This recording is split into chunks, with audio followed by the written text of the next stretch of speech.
Hey people, hope you all are doing good.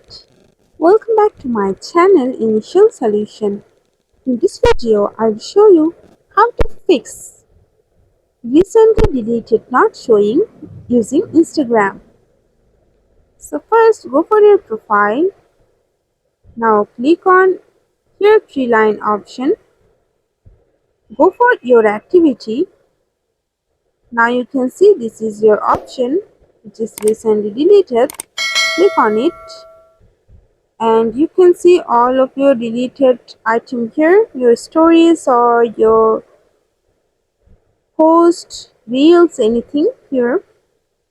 So that's it. This is how you can fix recently deleted not showing. If you found this video helpful, then please like, comment and share.